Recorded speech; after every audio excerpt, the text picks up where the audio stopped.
원기범 박인곤의 더 시가시노 게이고에 오신 여러분을 진심으로 환영합니다. 저는 아나운서 원기범이고요. 성균관대학교 박인곤 교수님과 함께하겠습니다.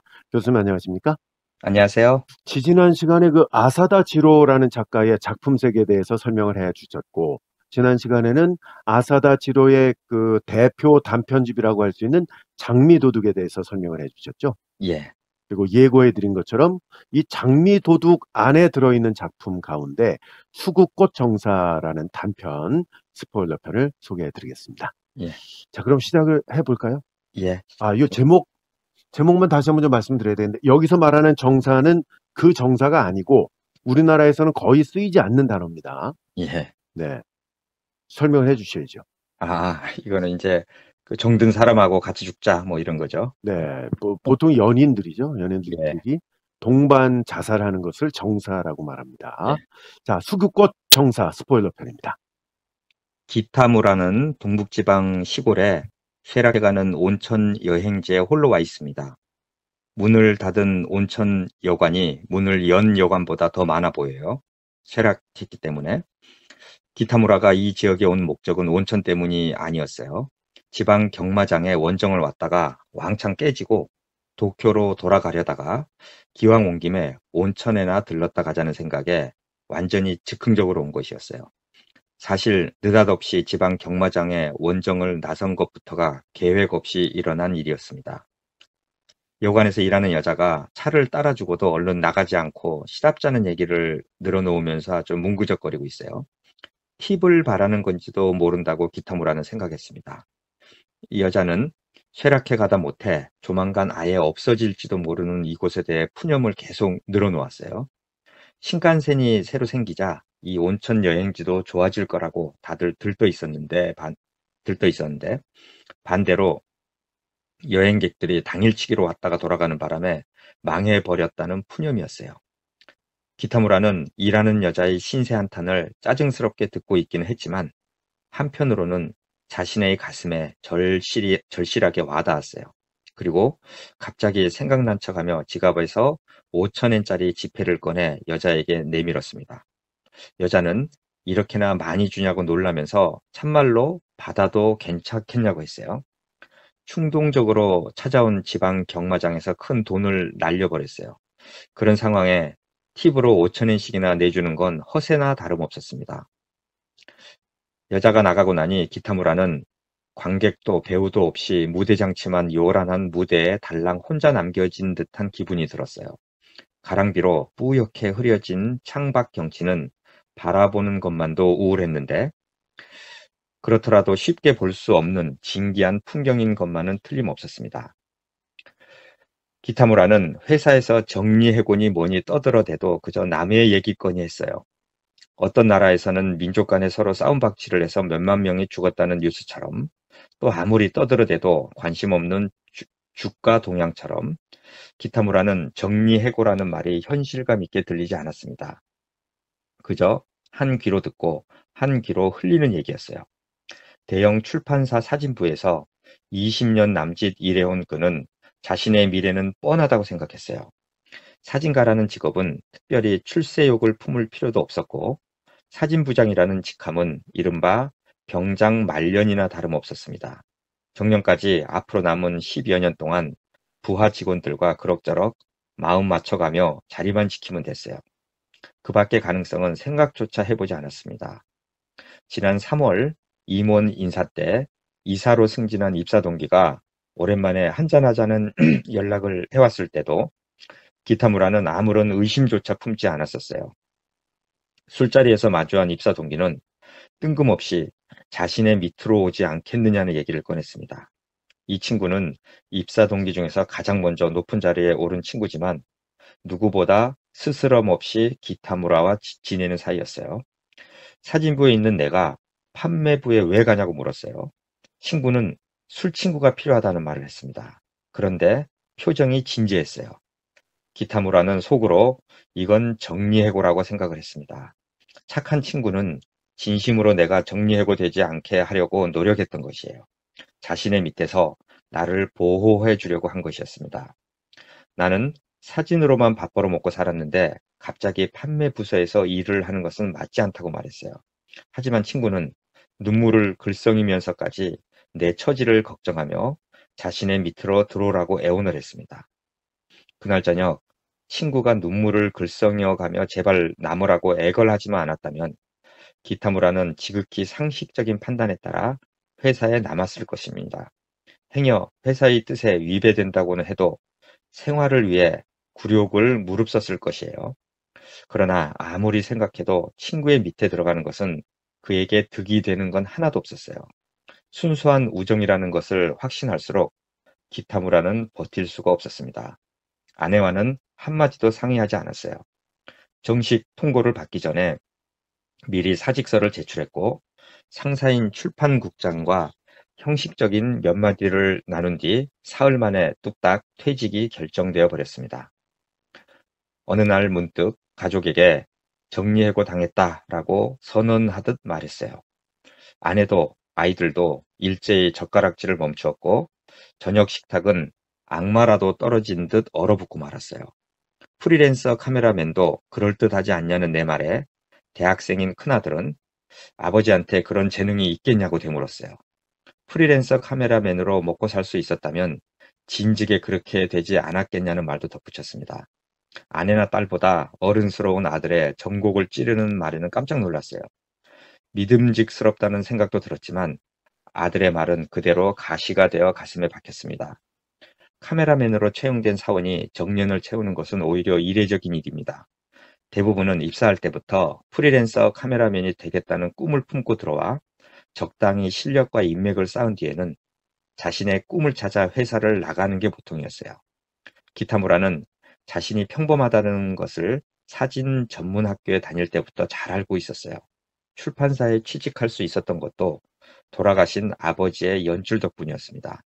선배나 동기 카메라맨들이 모두 독립해 나갈 때도 그는 회사의 붙박이처럼 남아 있었습니다. 별스럽게 예술적 재능을 발휘하겠다고 애쓰지 않아도 그 선배들보다 넉넉하게 살 수 있다고 속 편하게 생각했어요. 기타무라의 뜬금없는 프리랜서 타령에 아내는 기술이 있는 건 좋은 일이지만 이라고 말을 잇지 못하고 자리에서 일어났습니다. 기술이 있어도 일자리를 잃으면 아무짝에도 소용없는 거라고 설거지를 하는 아내의 뒷모습이 말하는 것만 같았어요. 카메라맨으로서 기량이 얼마나 좋은지는 잘 모르지만 프리랜서로 나설 만한 성격이 아니라는 것을 아내는 알고 있었어요. 아내도 아이들도 직장에 대한 얘기는 그때 한 번뿐 다시는 입에 올리지 않았습니다. 초제할 거 없어 퇴직금은 연봉에 몇 푼 더 얹어주는 정도밖에 안 됐지만 그동안 저금해둔 것도 조금 있고 앞으로 1, 2년은 너끈히 버틸 수 있어 라고 생각을 했어요. 그러나 회사를 그만둔 뒤 무료하게 보낸 석 달 동안 수입이 될 만한 일거리는 하나도 생기지 않았어요. 그나마 한 일이라곤 최신식 카메라와 기자재를 구입한 것뿐이었습니다. 하지만 컴퓨터가 내장된 오토포커스 카메라를 제대로 다룰 자신이 없어 결국은 오랫동안 처박아 두었던 니콘 수동 카메라를 꺼내 수리집에 맡긴 게 전부였어요. 현장에 나가지 않는 사진 부장이 된 10여 년 동안 기타무라는 카메라맨이라는 자신의 본업조차 잊은 채 그저 사진 편집자가 되어 있었던 것입니다. 그런 상황은 아마 다들 알고 있을 터였어요. 국장도, 부하 직원들도, 프리랜서 카메라맨들도. 기타무라는 할 일 없이 직업 안내소와 경마장에 들락거리는 동안 석 달이라는 시간이 훌쩍 지나버리고 말았어요. 기타무라는 퇴락한 동북지방의 온천 여행지에서 지나간 석 달간을 회상하였습니다. 그리고 저녁에 기타무라는 길거리를 배회하다 스트립쇼를 하는 극장에 들어갑니다. 저 손님, 이번 무대 끝나고 한잔 하실래요? 무대에 길게 누운 채 춤추는 여자가 은근히 속삭였다. 술만? 저처럼 한물 간 여자라도 안아주시겠다면 그것도 좋지요. 기타무라는 객석을 둘러보았다. 여관 가운을 걸친 손님이 67명 있었는데 언제 다 가버렸는지 보이지 않았다. 나 혼자네? 여자 직원들하고 같이 온 단체 손님인데 스트립쇼를 오래 보겠어요? 여직원 입장에서 보면 명백한 성희롱이죠. 와, 이쁘네 어쩌네. 몇 마디 던지고 금세들 가버려요. 실은 남자들도 여기 쇼 보러 온 게 아니잖아요. 어떻게든 분위기 한번 잡아서 여직원들을 어떻게 좀 해볼 속셈이겠죠. 테이프가 다시 돌아가기 시작하자 무희는 어울리지도 않는 춤을 추기 시작했다. 얼마나 더 남은 걸까? 어지간히 따분했지만 손님이 혼자뿐이니 일어서서 나갈 수도 없었다. 저녁 식사 후에 번화가 쪽으로 나가본 것까지는 좋았는데 문을 연 가게라고는 도무지 들어갈 맘이 생기지 않는 이상한 술집들 뿐이었다. 그러다가 삐끼가 하도 졸라대는 통에 구식 창극 무대 같은 스트립 극장에 들었던 것이다. 무희는 온천가 여자답게 제법 나이가 들어 보였지만 피부와 몸매는 여전히 아름다웠다. 멍하니 무대를 올려다보며 기타무라는 3,000엔이라는 그리 비싼 건 아니라는 생각을 했다. 마르지도 찌지도 않고 키도 그다지 크지 않아서 보기 좋았다. 한 세대 전의 미인이 틀에 박힌 교태를 부리며 무대를 가볍게 걸어오더니 아, 술이나 마시러 가요. 따분하시잖아요. 라고 했다. 술이나 마시러 가자는 무희의 말에 기타무라는 저 줄줄이 다른 사람들 다 따라오는 거 아니야? 라고 말했다. 무희는 엄지손가락으로 조명실 쪽을 가리키며 까르르 웃었다. 80살 된 닷장밖에 없는 거려. 조명실에서 제대로 불을 안 비춰주면 혹시 죽었나? 하고 덜컥 겁이 날 정도예요. 우리 극장의 어엿한 주인이신데 월급을 달라고 하면 그냥 죽은 채 하는 거려. 무희는 다시 무대에 길게 누워 다리만 들었다 내렸다 하며 이야기에 더 정신을 쏟는다. 저 가게 앞에서 손님 부르고 표 파는 총각 있죠?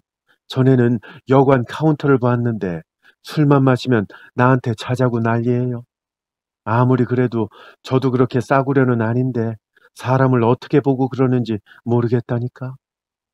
저 얘기는 됐으니까 어서 벗기나 하지.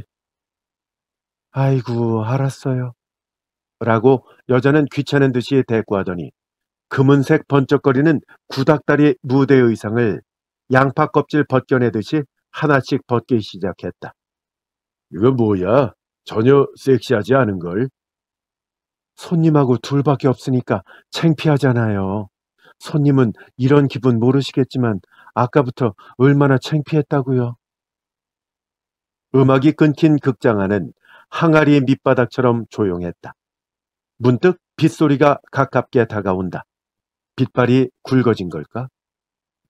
핑크빛 스포트라이트의 동그라미 속에 무희는 알몸이 되어 무릎을 끌어안고 있었다. 그때 갑자기 극장 주인 같은 노인의 목소리가 스피커에서 흘러나왔어요.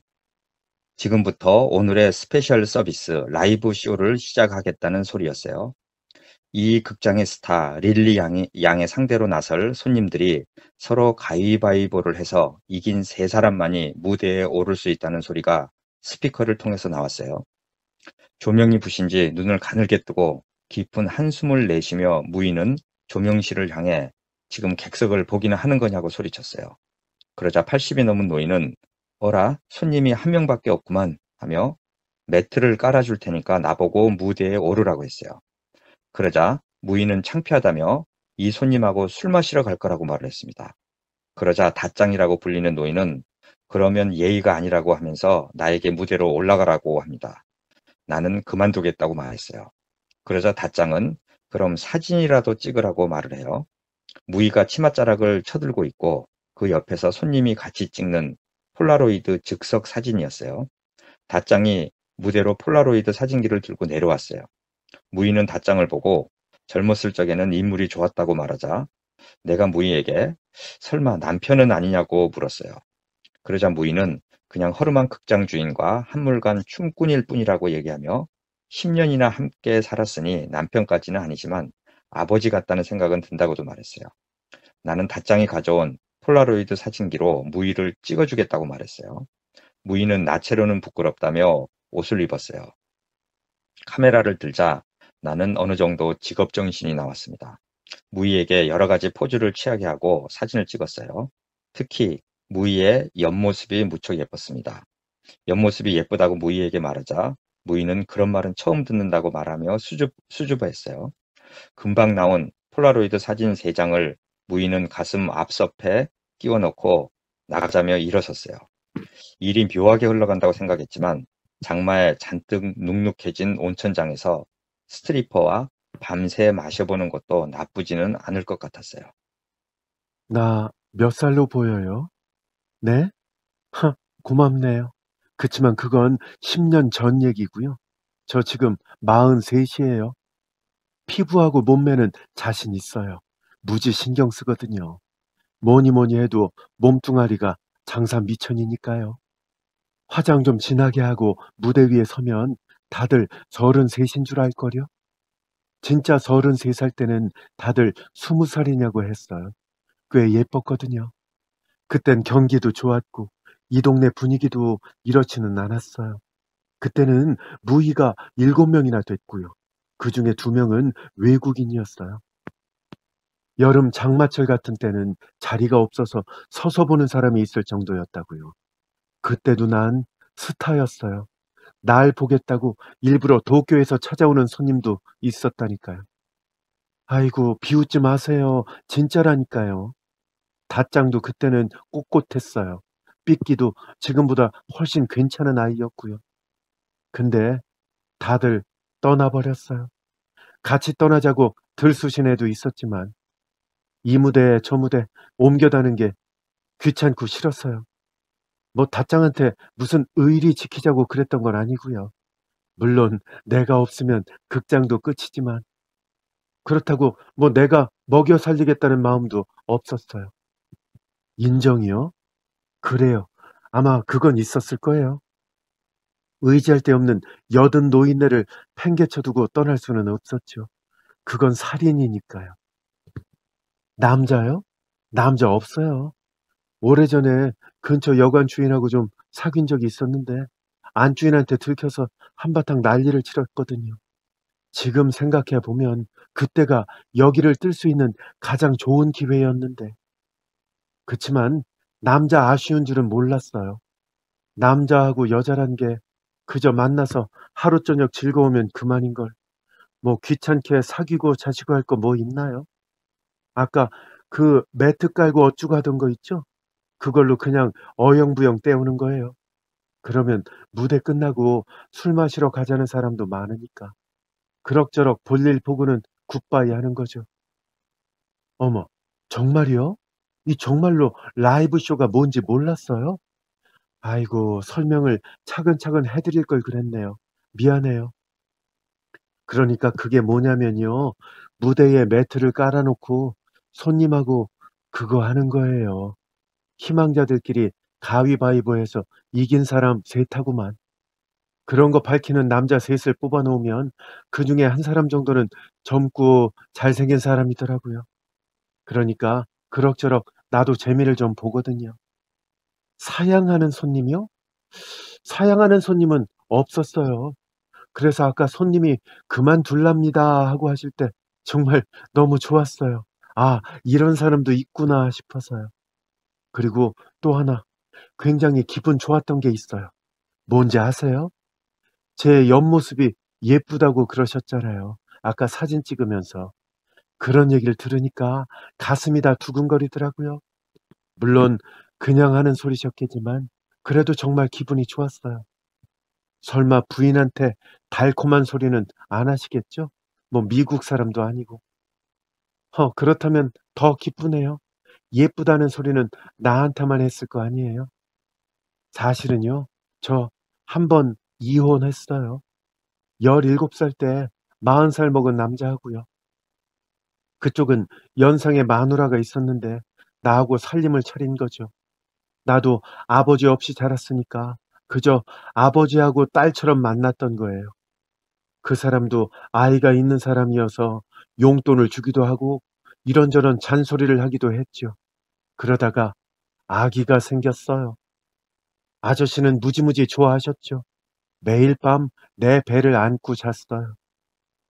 40살이 돼서 처음 거둔 쾌거였으니까 좋기도 정말 좋았겠죠.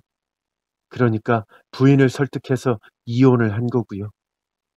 언젠가 자기 가게를 차리겠다고 한 푼 두 푼 모아온 돈을 통장채로 다 주고 집을 나왔어요. 7월 칠성날 밤에 아저씨를 쏙 빼닮은 사내 아이를 낳았지요. 그 아이를 낳던 7월 칠성날 밤에 비가 엄청 왔어요. 왠지 안 좋은 예감이 들었죠. 뻔하죠, 뭐. 어떻게 뻔하냐고요?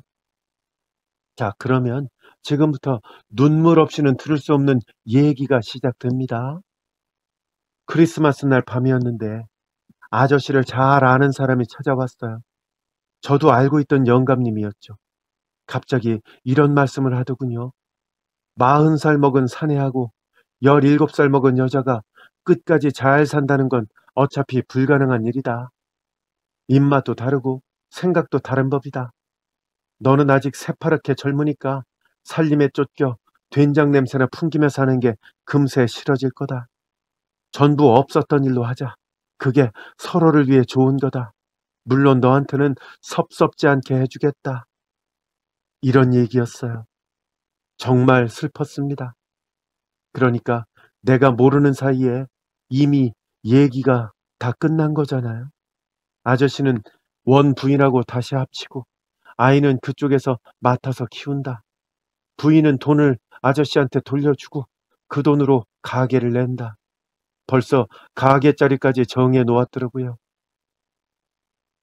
아저씨는 그날 저녁 늦게야 집에 돌아와서 나한테 용서를 빌더군요. 우리가 처음부터 서로 반해서 만난 사이도 아니고 어찌하다 보니 일이 된 게 아니냐.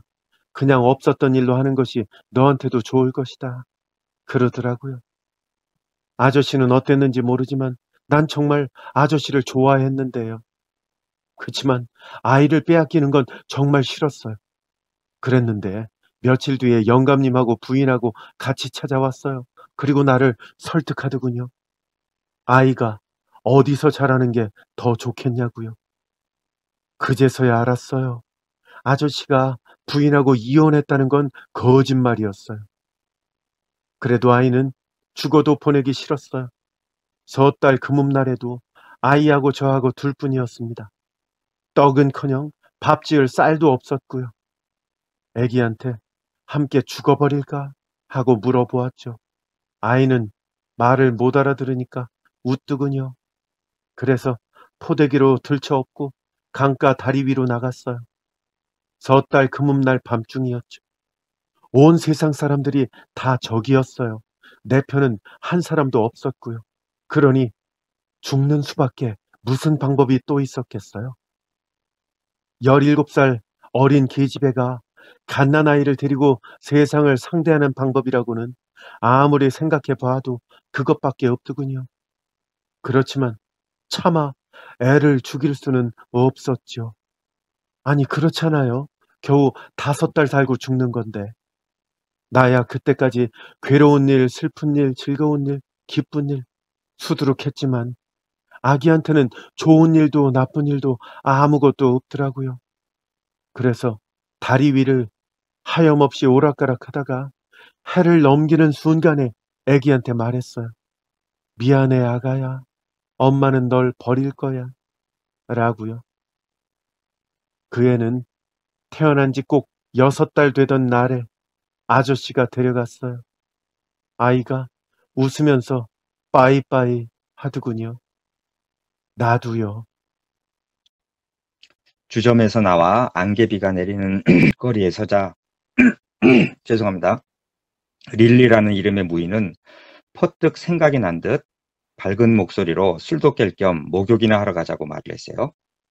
온천으로 가는 번화가는 적막했습니다.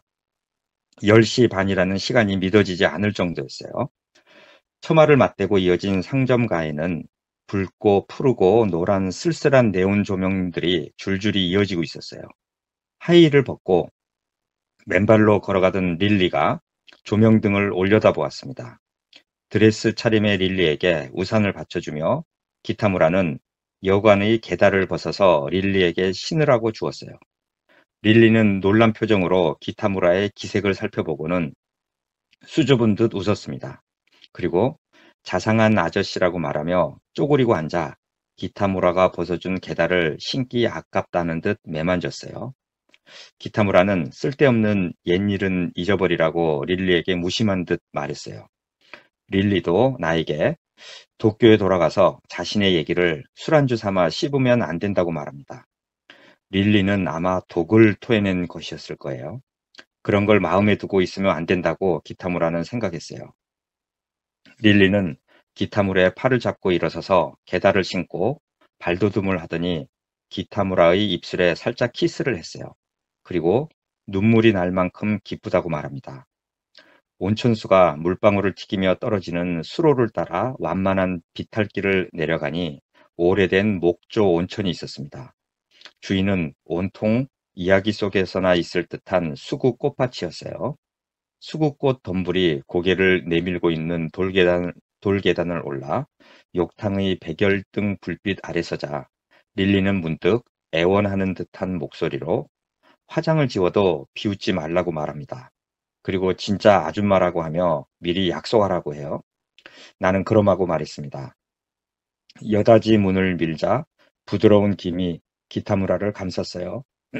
인기척은 없었습니다. 마룻바닥에 나무 선반이 있을 뿐인 탈의실을 지나 더운 물이 콸콸 넘치고 있는 욕실이 이어져 있었어요. 남탕과 여탕은 낮은 칸막이로 분리되어 있었지만 목소리가 다 들렸어요. 릴리는 자신은 옷을 다 벗었다며 나도 벗었냐고 묻습니다.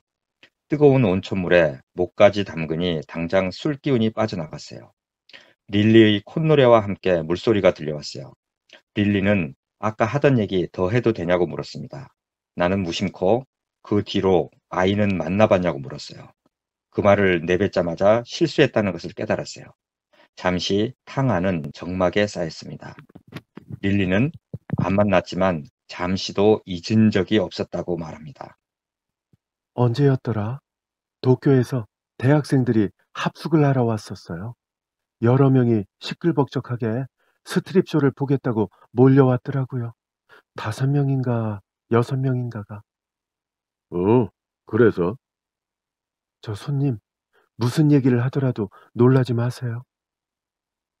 이야기 꺼낸 걸 후회하는 듯이 릴리는 다시 한참 동안 말이 없었다. 한 귀로 듣고 한 귀로 흘려주자. 기타무라는 그렇게 마음의 준비를 했다. 릴리는 품고 있어서는 안 되는 독을 실컷 토해내고 있는 것이다. 이름도 모르는 그저 스쳐 지나가는 사내에게. 저 8월이었어요. 비 오는 날이어서 손님들은 그 대학생들 말고는 없었지요. 그 학생들 무대 바로 밑을 빙 둘러싸고는 아주 난리가 났더라고요. 극장을 전세낸 셈이었으니까요. 나는 그런 데서 그 애를 만날 거라고는 생각도 못했어요. 누군가가 이름을 부르는 거예요. 그 애는 술을 너무 마셨는지 고개를 젖히고 자고 있던 학생인데요. 설마 기타무라는 나지막이 한숨처럼 내뱉었다. 그래요. 나도 설마 했어요. 근데 춤을 추면서 그 학생의 잠든 얼굴을 보았는데 아저씨를 쏙 빼다 박았더라고요. 기타무라는 탕에서 나와 시멘트 바닥에 책상 다리를 하고 앉았다. 통기창으로 빗방울이 날아들어와 어깨에 떨어졌다. 그 다음 얘기는 더 이상 듣고 싶지 않았다. 제발 깨지 말라고 춤을 추면서 계속 빌었지요. 근데 옷을 다 벗고 알몸이 되니까 친구들이 흔들어서 깨워버리더군요. 참 귀여운 얼굴이었어요. 쌍꺼풀에 콧대가 길고 햇볕에 새까맣게 그을린 얼굴. 그의 앞에서 허리를 내밀고 다리를 벌렸을 때 내 기분 알겠어요? 나 아주 어렸을 때부터 별로 좋은 일이라고는 없었으니까 불행하다고 생각한 적도 없었어요. 그치만 그때만은 똑똑하게 느꼈죠. 난 불행한 여자다 라고요.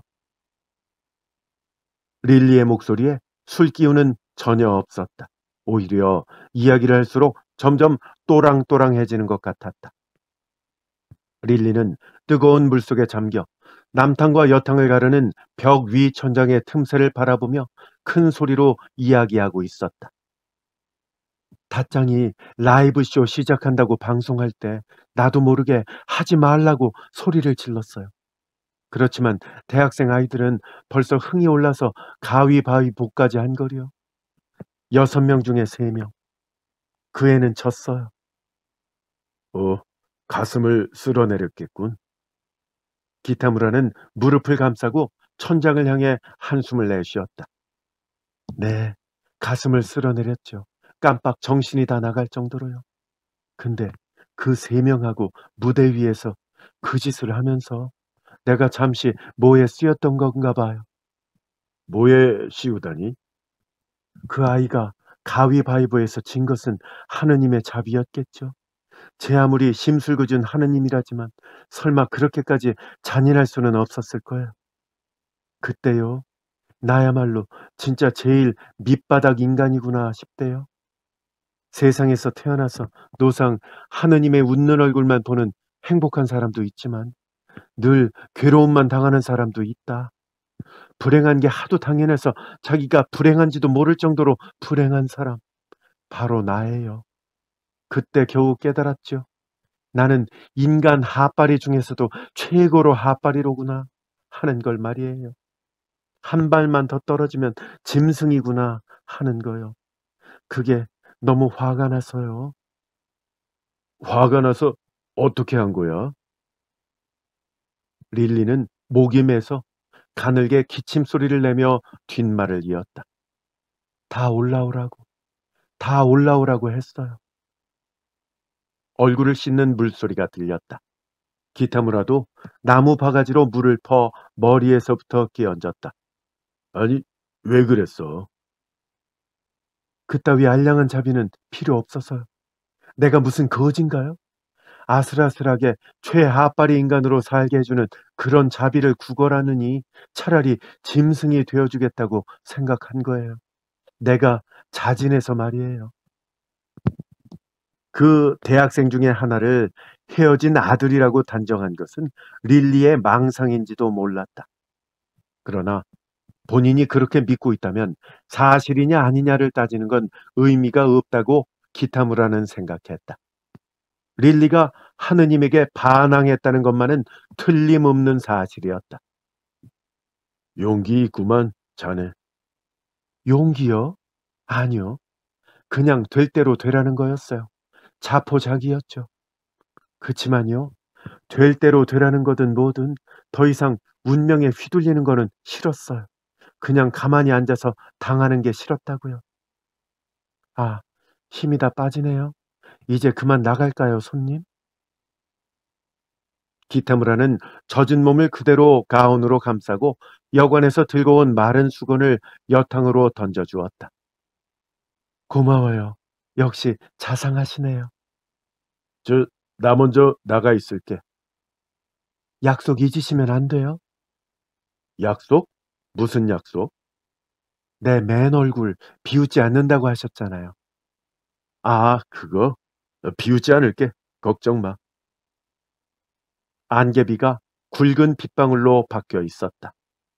활짝 핀 꽃봉오리를 숙이고 그 비를 다 맞으며 용서를 구하듯 끄덕끄덕 흔들리는 수국을 바라보며 기타무라는 멍하니 서서 릴리를 기다렸다. 돌계단을 핥을 정도로 위태롭게 흔들리면서도 수국은 소담스럽게 핀 꽃잎 하나도 땅바닥에 끌지 않았다. 많이 기다리셨죠? 현관 등불 아래 환하게 드러난 릴리의 아름다움에 기타무라는 순간 가슴이 떨렸다. 촉촉이 젖은 꽃의 요정이 인간의 모습을 빌려 나타난 것만 같았다. 오, 맨 얼굴이 훨씬 더 좋은데? 위로해주지 않아도 돼요. 아니야, 정말이야. 정말인데. 릴리는 수줍게 고개를 숙이다가 물웅덩이에 잠긴 기타무라의 맨발을 가만히 바라보았다. 저, 왜 나한테 그렇게 다정하게 대해주세요? 글쎄, 나도 잘 모르겠는데. 뭐 그렇지만 특별히 더 다정하게 해주려고 그러는 건 아니야. 뭔가 말로는 표현이 안 되는구만. 자비 같은 건 아니죠. 자네한테 자비를 베풀 정도로 난 넉넉한 사람이 아니야. 릴리는 기타무라의 목에 매달리더니 격렬하게 키스를 했다. 뼈마디가 손바닥에 그대로 느껴질 정도로 릴리의 등은 야위었다. 긴 입맞춤 뒤에 두 사람은 뺨을 맞대고 빗소리를 들었다. 저 손님, 부탁 하나만 들어주실래요? 어, 자자고? 아니요, 그런 거 아니에요. 그런 말은 못해요. 마치 밤을 마시듯이 천천히 숨을 들이쉬더니 기타무라의 귓전에 가느다랗게 그 숨을 토하며 릴리는 아무것도 아니라는 듯이 속삭였다. 부탁이에요. 나하고 함께 죽어줘요. 예. 자살하는 사람이 교통사고의 희생자의 4배나 된다고 해요. 그렇다면 정리해고당해 길거리를 헤매게 된 주제에 자살도 하지 않고 구차한 삶을 이어나가는 사람이 오히려 이상한 게 아닌가 하는 생각이 기타무라에게 들었어요. 그래도 계획적인 자살은 그렇게 많지 않을 것이에요. 현실의 무게에 저항하던 끝에 어느 날 문득 빠져들듯 죽는 게 아닐까 하고 기타무라는 생각했습니다. 릴리는 창을 열고 젖은 밤 공기를 들이키며 인사가 아니라며 정말 괜찮겠냐고 말했어요. 나는 생각해보니 그리 얼토당토 않은 일도 아니라고 대답을 했습니다. 여관으로 돌아오는 길에 기타무라는 자살하면 안 되는 이유에 대해 줄곧 생각해 보았어요. 생명보험을 들어둔 것이 생각났어요. 아마 기타무라가 앞으로 벌어들일 돈보다 훨씬 많은 보험금이 나올 것입니다. 집안 식구들은 엄청나게 충격을 받을 테지만 머지않아 가장이 제 몸을 던져 선사해준 경제 효과를 깨닫게 되면 그럭저럭 이해해 줄 것이에요. 그보다 문제는 정사라는 수단에 대해 아내나 아이들이 어떻게 생각할 것인가였어요. 그럴 때 정사한 상대가 오래도록 사귄 여자일 경우와 오다 가다 만난 여자일 경우와는 크게 차이가 날 것이에요. 이번 정사는 계획으로 한 게 아니라 그저 우연히 만난 사람과 느닷없이 한 거라고 가족은 결론을 내려줄 것이에요. 그렇게 얼토당토하는 짓은 아니라고 기타무라는 확신했어요. 밤늦게 여관에 여자를 데리고 오는 것도 민망한데 릴리는 사무실을 기웃거리며 실례합니다라고 인사까지 건넸어요. 하긴 여관 출입이 드문 일도 아닐 것이에요. 이런 일 자주 있는 일이냐고 내가 묻자 릴리는 정사는 처음이라고 답을 해요. 나는 당황해서 그게 아니고 손님 방에 드나드는 일 말이냐고 묻자 가끔 있다고 대답을 해요. 내가 다시 자네가 먼저 유혹한 적도 있냐고 묻자 릴리는 자기가 그렇게 싸구려는 아니라고 말을 해요. 내가 다시 그게 아니고 함께 죽자고 유혹한 적은 없었느냐는 질문이었다고 말하자 릴리는 같이 자고 싶은 남자도 별로 없었는데 같이 죽고 싶은 남자가 있었겠느냐고 말하며 가냘픈 등이 흔들리도록 웃었습니다. 그렇다면 내가 처음이야? 그래요. 처음이나 처음이자 마지막이죠. 거절하면 어쩌나 했어요. 남자를 말로 설득하는데 성공한 건 태어나서 처음이네요. 다행이군. 거절당하지 않아서. 뭐 제법 훌륭한 설득이었어. 부탁이에요. 함께 죽어줘요. 라니. 그거 진짜 죽이는 말이었네요. 릴리는 한바탕 유쾌하게 웃더니 천장에 대들보를 올려다보며 말했다. 목매면 꼴이 흉할 텐데 괜찮으시겠어요? 뭐 아무려면 어때? 아무렇게나 앉아 맥주를 마시는 릴리의 모습을 보며 기타무라는 그녀가 좋은 여자라고 생각했다. 표정이며 몸짓 하나하나에 잘 다듬어진 조각품 같은 아름다움이 있었다. 목소리며 말투도 그런 아름다움에 어울리는 음악 같았다. 릴리는 아무것도 잊지 않고 있었다. 어쩔 수 없이 받아들여온 불행이 하나하나 쌓이고 쌓여 마치 나무의 진액이 벌레며 티끌을 돌돌 말아 반짝이는 호박이 되듯 릴리는 기억의 보석이 된 것이다. 기타무라는 맥주를 따라주며 꼭 묻고 싶었던 말을 물었다. 지금 행복해? 네. 릴리는 어린 소녀처럼 고개를 주걱거렸다. 행복해요. 굉장히. 이런 기분 태어나서 처음이에요. 손님은요? 나도 행복해. 이 머릿속이 깨끗하게 비워지는 것 같아. 그래요? 정말 다행이네요.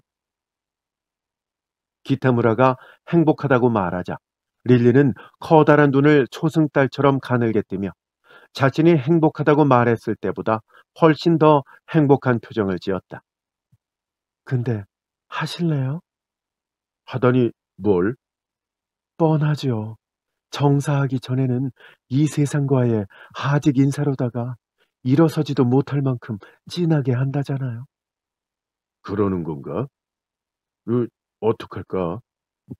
난 어떻게 해도 괜찮아요. 손님이 하자는 대로 할게요. 작은 턱을 손바닥으로 받치고 릴리는 입끝을 올렸다. 그럼 입이나 맞추자. 그 말은 기타무라의 진심이었다. 긴 입맞춤을 하면서 기타무라는 만약 17살의 릴리와 사랑에 빠졌더라면 분명 이 이상은 바라지 않았을 거라고 생각했다. 울지 마. 미안해요. 너무 기쁘니까 눈물이 나네요. 그렇게도 좋아? 네. 하느님도 그렇게 나쁘지만은 않은가 봐요. 마지막으로 이런 행복을 다 주시고 이걸로 전부 다 끝. 미련도 끝이에요. 여한이 없어요. 리는 기타무라의 이름조차 알려고 하지 않았어요. 행복한 죽음을 맞이하기 위해서는 이렇듯 기묘한 인연으로 만난 사람의 신상에 대해 알아서는 안 된다고 생각하는 게 틀림없었어요. 그때 릴리가 핸드백을 끌어당겨 저녁에 내가 찍은 사진을 조심스럽게 꺼냈습니다. 세 장을 나란히 탁자 위에 놓고 릴리는 반듯하게 앉은 채 양손으로 입을 막았어요. 내가 그만 울라고 하자 릴리는 너무 예쁘게 나왔다고 합니다. 정말 기묘한 사진이었어요. 드레스를 입고 무대 위에서 포즈를 취하고 있는 릴리는 기타무라가 보았던 그 모습이 고스란히 담긴 참으로 아름다운 여자였어요. 릴리는 프로 사진가가 찍어도 이렇게 잘 찍지는 못할 거라고 말을 했어요. 기타무라는 자신의 신상에 대해 절대로 말해서는 안 된다라며 목구멍까지 올라온 말을 꿀떡 삼키고 그저 고맙다는 말만 했습니다. 개울물 소리를 비집고 사이렌 소리가 들려왔어요. 이런 한밤중에 무슨 일일까 이상했어요. 두 사람은 서로의 입술을 안주 삼아 맥주를 마셨습니다. 복도에서 화급한 발소리가 울린 것은 냉장고에 술이 거의 동이 났을 때였어요. 심상치 않은 시각이었어요. 노크 소리가 나기 전에 기타무라가 먼저 문을 열었어요. 여관 여주인이었어요. 잠옷 차림의 여주인은 잠에서 막 깬 얼굴로 찡그린 채 릴리가 아직 있느냐고 물었다. 릴리가 벽을 더듬더듬 짚으며 다가왔다. 릴리를 본 여주인은 잠깐 나와 보라고 말한다. 릴리가 아줌마 왜 그래요? 하고 놀란 얼굴로 묻자 여주인은 일단 잠깐만 나와 보라고 다시 말한다. 달콤한 꿈이 깨진 듯해서 기타무라는 불쾌했다. 여주인은 릴리의 팔을 붙잡아 열린 문틈으로 끌어내더니 어둠 속으로 사라졌다. 할 일 없이 담배만 태우며 기타무라는 릴리가 돌아오기를 기다렸다. 무슨 일이야? 뒷손으로 문을 닫으며 릴리는 넋나간 사람처럼 허공을 바라보고 있었다. 정말 너무하네요. 무슨 잔소리라도 들었어? 아니요. 하느님이 너무한다고요. 특별히 한탄하는 것도 아니고 릴리는 그저 푸념하듯이 입을 삐쭉 내밀며 중얼거렸다. 닷장이 목을 맸대요. 어떻게 이럴 수가 있죠? 나 가봐야 되겠어요. 닷장이 죽었다는데 내가 가봐야죠. 한참 동안 두 사람은 말없이 개울물 소리를 듣고 있었다. 예. 다음 날 아침 기타무라는 택시를 타고 이 마을을 떠나려고 합니다. 운전기사는 자신의 아들 얘기를 쉴 새 없이 해댔어요. 운전기사의 유쾌한 입담은 오랜만에 환하게 갠 푸른 하늘 탓일 거예요. 운전기사에게 내가 어젯밤에 사고가 있었던 모양이라고 넌지시 물었어요. 운전기사는 스트립쇼 극장 사장이 목을 맸다는데 정말인지 모르겠다고 말을 해요. 다리를 지날 때 운전기사가 호랑이도 제 말 하면 온다더니 하면서 택시를 멈춥니다. 유난히 큰 수국 다발 곁에 새하얀 파라솔이 있었어요. 운전기사는 택시를 가까이 갖다 대고 조수석 창 너머로 릴리를 불렀어요. 그리고 큰 일을 치렀다고 말합니다. 흰 옷 차림의 릴리는 깊이 허리를 숙이며 점잖게 맞인사를 했어요. 그리고 기타무라에게 다가와 여관에 전화를 했더니 금방 나가셨다는 얘기를 들었다고 말을 합니다. 그리고 핸드백에서 사진을 꺼내요. 한 장은 손님, 한 장은 나, 또 한 장은 맨 얼굴의 릴리는 낮은 소리로 말하며 손끝으로 눈시울을 훔쳤어요. 다짱 관 속에 넣어줄까 봐요. 라고 말을 했어요. 그녀가 건네준 사진을 들여다보며 기타무라는 잘 찍은 사진이라고 생각을 했어요. 폴라로이드 카메라의 불명확함이 촉촉하게 젖은 비오는 밤과 그 어두운 밤의 정박한 여인의 아름다움을 제대로 담아내고 있었어요. 릴리는 자신도 평생 간직할 테니 손님도 이 사진 버리지 마시라는 말을 하며 눈물을 떨구었어요. 기타무라는 갑시다 하며 기사를 재촉했습니다. 자동차는 여름볕이 쨍쨍 내리쬐는 다리를 향해 달려나갔습니다. 룸미러에 비친 릴리의 모습이 멀어져 갔어요. 이윽고 릴리는 주위를 가득 메운 꽃과 뒤섞여 순백의 수국이 되었습니다. 운전기사가 아는 사이냐고 묻자 기타무라는 그저 손님이었다고 대답을 했습니다. 목을 맨 극장 주인에게는 자신이 아마도 마지막 손님이었을 거예요. 할 수만 있다면 릴리에게도 마지막 손님이었으면 좋겠다고 기타무라는 진심으로 기원을 했습니다. 운전기사는 극장 주인과 릴리가 암만 해도 부부 사이였던 모양이라고 말을 해요. 안 그러면 저렇게까지 고개를 숙이며 문상을 받지는 않을 것이라는 말도 합니다. 그건 아닐 거예요. 릴리는 쏟아지는 빗줄기에 허리를 굽히고 고개를 떨군 채 살았을 것입니다. 그렇게 내내 꽃을 피우며 살아왔을 것이에요.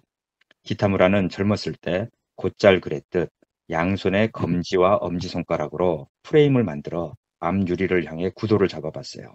갑자기 바뀐 풍경 저편에 뭉게구름이 피어나고 있었습니다. 네, 아사다 지로의 단편 수국꽃 정사, 네, 스포일러편 예, 드렸습니다.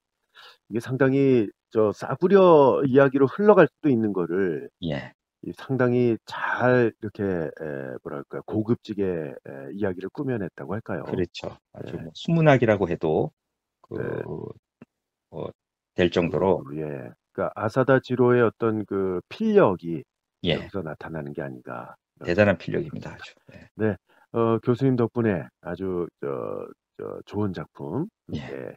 알게 됐습니다. 수고 많으셨고요. 예. 다음 시간에 혹시 뭐 어떤 작품 할지 모르겠습니다. 아직. 준비를 못 하셨군요. 예, 기대하셔도 예. 좋겠습니다. 성균관대학교 박인권 교수님과 함께했고요. 저는 아나운서 원기범이었습니다. 교수님 감사합니다. 안녕히 계세요. 애청자 여러분, 다음 시간에 뵙겠습니다.